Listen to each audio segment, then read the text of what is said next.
It's with great pleasure that I introduce Honorable Elizabeth Sherwood-Randall.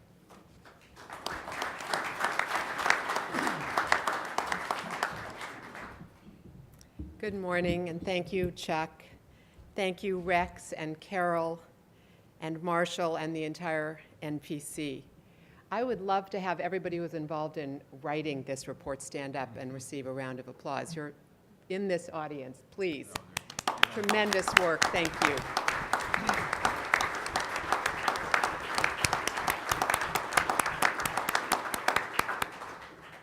I also want to thank our terrific team at DOE, led so ably by Paula Gant and Nancy Johnson. Nancy, I see you there too. Thank you so much.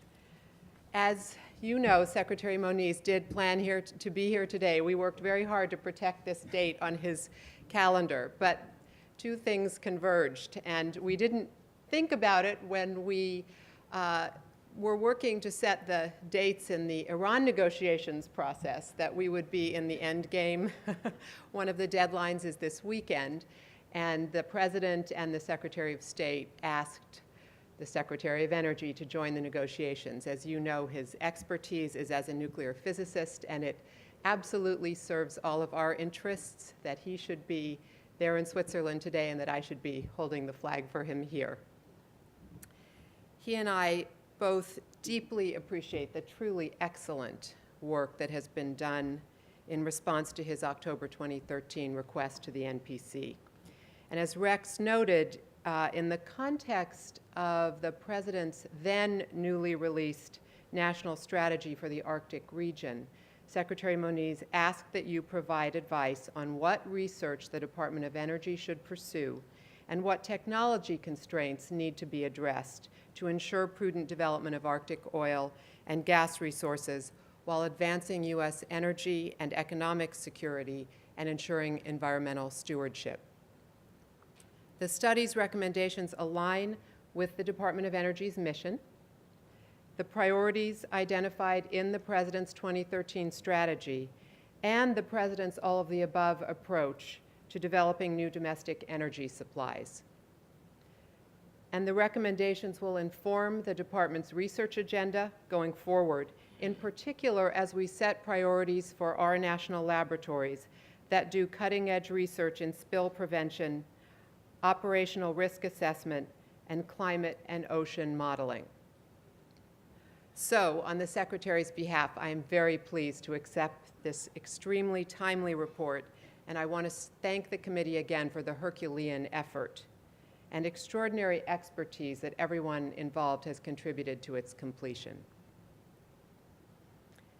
So to begin, I want to underscore the importance of the work we've done together on the Arctic and illustrate the broader context of U.S. and international activities there, something I've had the opportunity to talk about at some length with Rex as we've met over the course of the development of this report. For many reasons, the Arctic will be of growing geostrategic importance over the years to come. With our warming climate that makes the region increasingly accessible, this report highlights the need for U.S. decision makers in the public and private sectors to think and act strategically about the Arctic region. This report will help provide the substantive basis for action. The United States is an Arctic nation with broad and fundamental interests in the region, where we seek to meet our national security needs, develop our economic opportunities, protect our environment, responsibly manage our resources, support scientific research, and strengthen international cooperation on a wide range of issues. The actions we take now will greatly affect our energy security, our economic security, and our national security far into the future.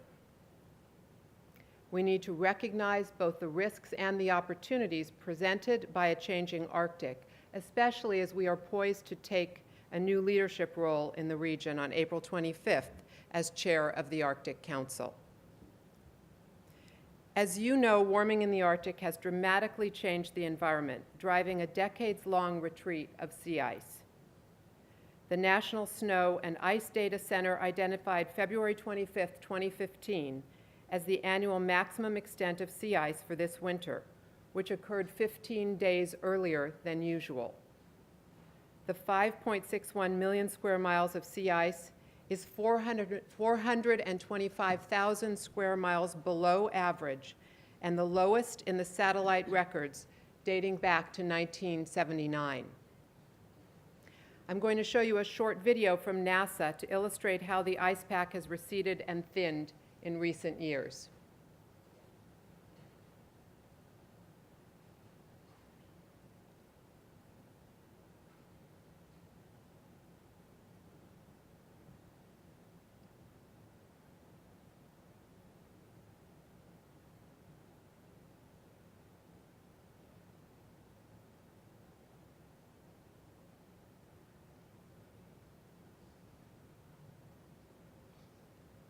The result of this warming is a new frontier with increasingly accessible resources. The U.S. Geological Survey estimates the Arctic holds 25% of the world's undiscovered oil and natural gas resources, as Rex noted. Rare earth minerals, iron, and copper resources are also abundant.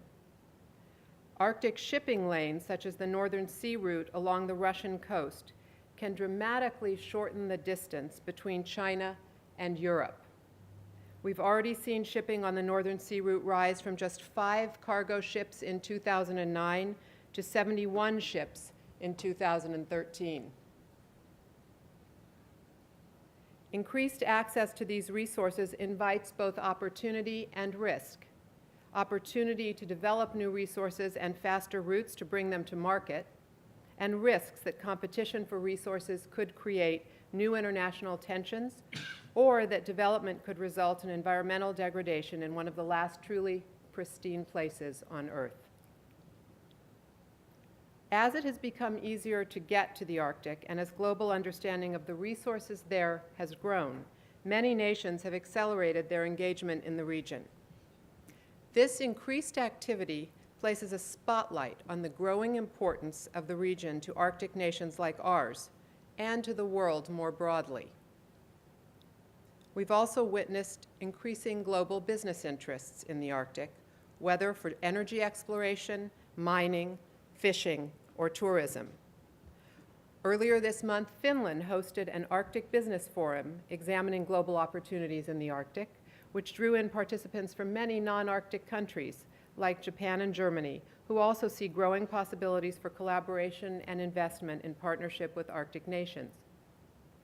Russia's significant efforts to advance oil exploration in the Arctic include the development of the Prirazlomnaya field, which is the first project involving oil extraction on the Arctic shelf using a fixed platform.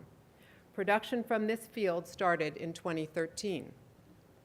China is also making new investments in the Arctic, both for scientific research and for business interests.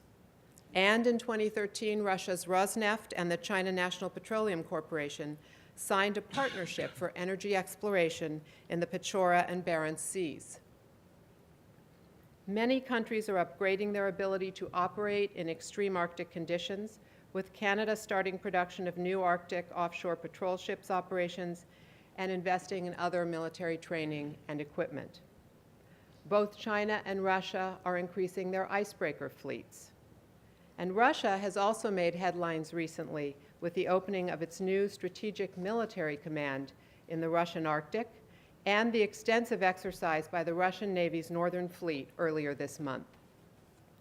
The investments made by Arctic nations, universities, and companies like those in the room, whether independently or with international partners, is critical to improve our ability to both understand, protect, and operate safely in Arctic conditions, and to adapt as those conditions change. The NPC study identifies opportunities for even more public-private collaboration.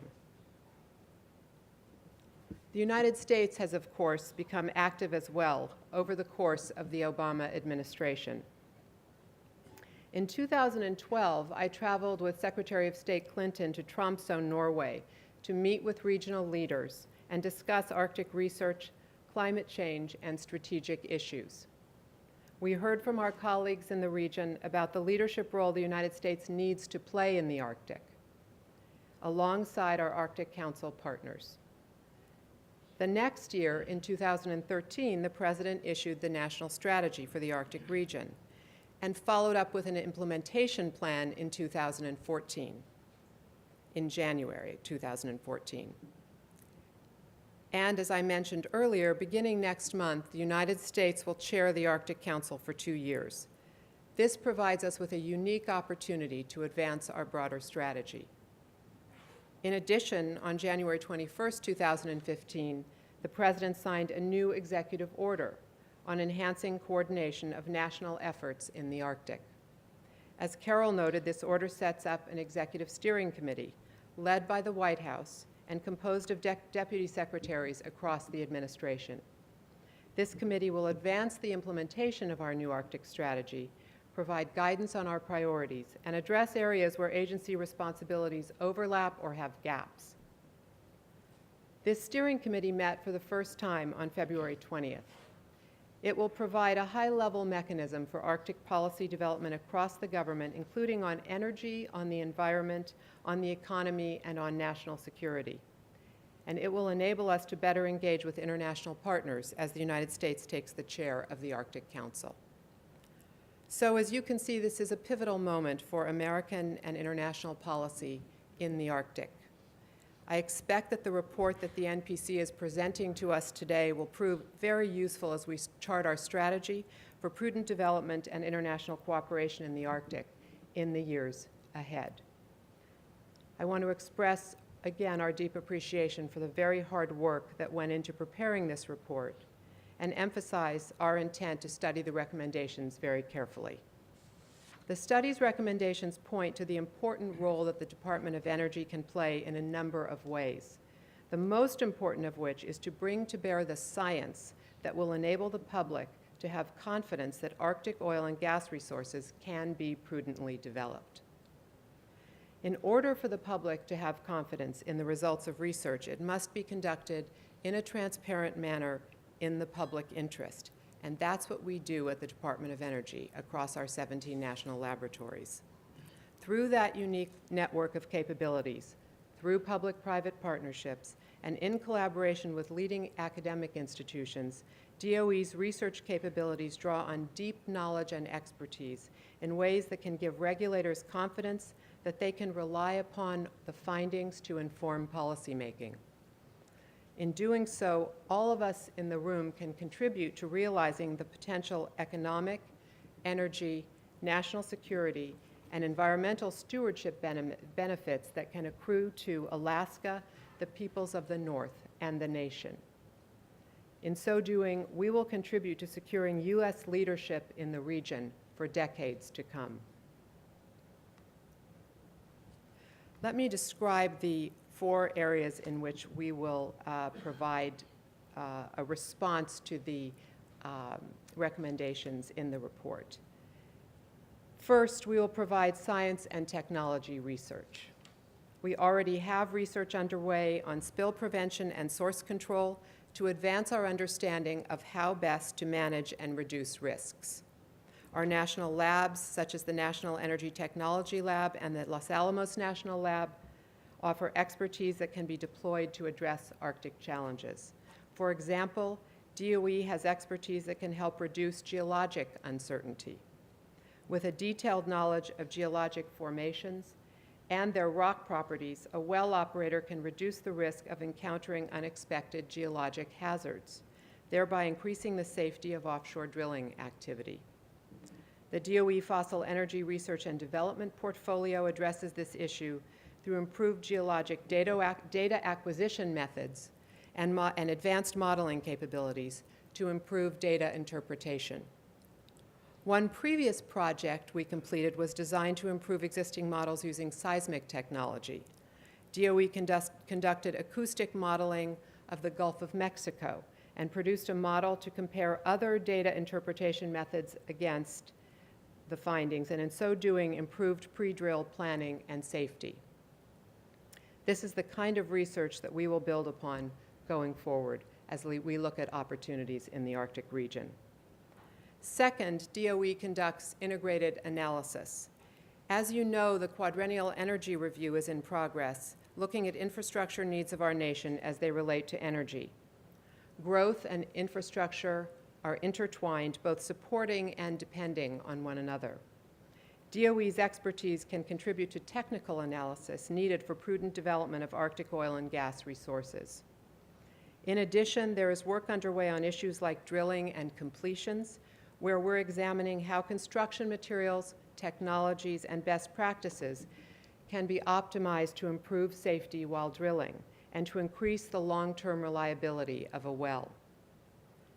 Nettle and Los Alamos risk assessment research can help determine key parameters and conditions that could lead to a loss of well control after a kick, meaning that this research can help better predict kicks and prevent oil spills. Third, DOE contributes, as has been noted, to U.S. government-wide policy development. The newly established Arctic Executive Steering Committee, on which I serve, will be the principal vehicle for developing Arctic policy on the Arctic region. We'll bring to bear the results of research and analysis provided by DOE as we wrestle with policy issues that require our decision, including those that will inform U.S. leadership of the Arctic Council over the next 2 years. Our work is also often used as a basis for informing decisions by federal regulators. One example of this support that we provide is our August 2013 Memorandum of Collaboration between DOE's Office of Fossil Energy and the Department of Interior's Bureau of Safety and Environmental Enforcement, better known to you as BSEE. As many of you know, BSEE has regulatory authority over drilling on offshore federal leases and looks to us as their Office of Science. Program work under this memo has been directed toward drilling in ultra-deep waters in the Gulf of Mexico. While we know Arctic waters are considerably shallower, this and similar work can help to inform offshore drilling practices in the Arctic. And fourth, DOE has a strong commitment to continuing collaboration with the state of Alaska. And that's not just because Secretary Moniz likes to fly fish there. Yesterday, Rex and I had the opportunity, as you heard, to give a preview of the study to Senator Murkowski, and we'll be discussing its findings in the future with Governor Walker as well. DOE has had a long and productive working relationship with Alaska institutions that can support the planning and conduct of DOE Arctic-related activities. For example, our Office of Fossil Energy and the state of Alaska have a memo of understanding to conduct joint field research, assessing the potential for methane hydrates. These types of collaborative engagements help us to understand the nature of our nation's remarkable resources and to prudently develop them. So in closing, I again want to thank the NPC and all of its members for your cooperation and investment in developing this impressive report. Your sustained commitment to research and prudent development of our natural resources has helped make the United States the world's leader in oil and natural gas production. And this has created dynamic new opportunities to grow our economy and position us to continue to lead the world in the 21st century. Your leadership and cooperation will position us to lead in the Arctic as well. Thank you.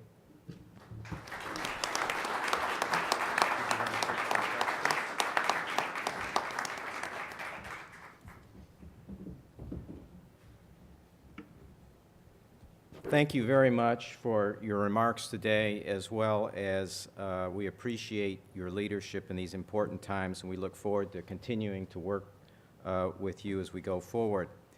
I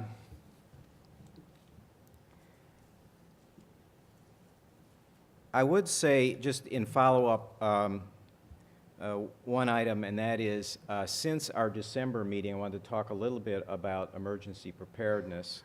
And talk about some of the plans for implementing this. I know that, first of all, I want to thank the Secretary for his recent letter that updated us on the Department of Energy's plans for implementing the recommendations. And I would just say that there has, since December, been some actions in our industry as well in moving forward with this report. In particular, the Oil and Natural Gas Sector Coordinating Committee voted unanimously to adopt the recommendation to expand their role during supply chain disruptions, and similarly, the report will be reviewed at the upcoming Joint Energy Government Coordinating Council meeting next month. Industry and Department of Energy continue to progress the liaison contact list recommendation that was a part of the study, and of course, industry is updating the oil and natural gas industry emergency preparedness handbook. You know, it was pointed out when this was approved by the council that emergency preparedness is got a different focus, for instance, than the report that we just approved today, and that is that it's something that we need to take action on and continue to implement, to practice, to test, because emergencies can come at any time, and the only way that we can best respond to it is if we have tested our plans and have our plans in place. So again, a different focus, but a very important effort, and I just wanted to update you on some of the things that we were doing moving forward. Yes. I'll just say thank you for this work. I am tracking it closely as I'm responsible for all of our work on resilience and emergency response at the department, and we're very appreciative of the steps that have been taken, and we're working to develop, as you know, an exercise series that will bring together the oil and gas sector with the electricity sector so that we can test and train ourselves for response in advance of either a natural or a man-made disaster. Thank you. Great. Thank you very much. So I just finally, I want to reiterate on behalf of all the council members our continuing commitment to work with Department of Energy in implementing the recommendations of that report, as well as the communication of the report that we just approved today. At this point of the meeting, we're going to move into some administrative matters, so I've got one announcement. First, our webcast will conclude at this point, so for those who have been participating on the internet, we thank you for watching these proceedings this morning and encourage you to download and read the Arctic Research Report that will be posted shortly.